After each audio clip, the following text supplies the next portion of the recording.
নমস্কার বন্ধুরা, welcome back to my channel. আমি সুলেখা সোরেন চ্যানেলে সকল বন্ধুদেরকে জানাই অনেক অনেক ভালোবাসা ও শুভেচ্ছা। তো বন্ধুরা, আজকে আমি তোমাদের সাথে নতুন একটি রেসিপি শেয়ার করতে চলেছি। রেসিপিটি হলো, আজকে আমি বানাবো সুজির ঝাল মিষ্টি পকোড়া। তো বন্ধুরা, আমি কিভাবে সুজির ঝাল মিষ্টি পকোড়া বানাবো তোমরা ভিডিওটি দেখতে থাকো শেষ পর্যন্ত।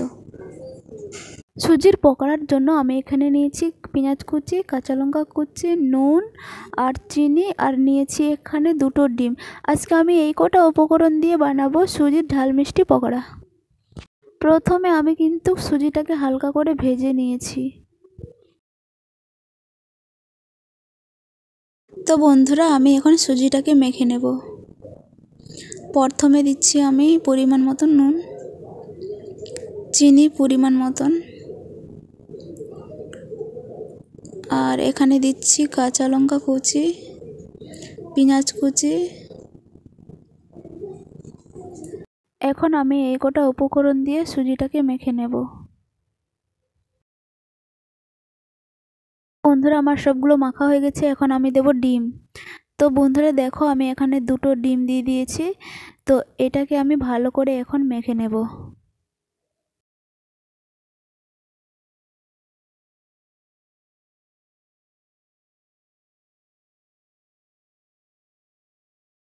তো বন্ধুরা দেখো, আমি হাতের সাহায্যে আমি ভালো করে মেখে নিচ্ছি।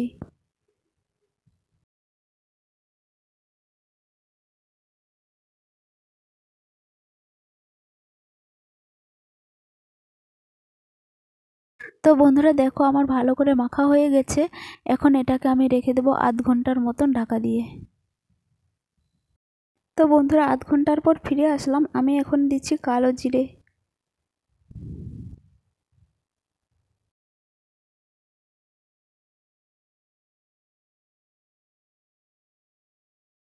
তাওয়াটা বসিয়ে দিয়েছি। তাওয়ার মধ্যে আমি তেল দিয়ে দিয়েছি। আমার তেলটা গরম হয়ে গেছে। এখন আমি সুজির পকোড়াটাকে ভেজে নেব।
তো বন্ধুরা দেখো, আমার লাল লাল করে ভাজা হয়ে গেছে, আর আমি একটা প্লেটে তুলে নিচ্ছি।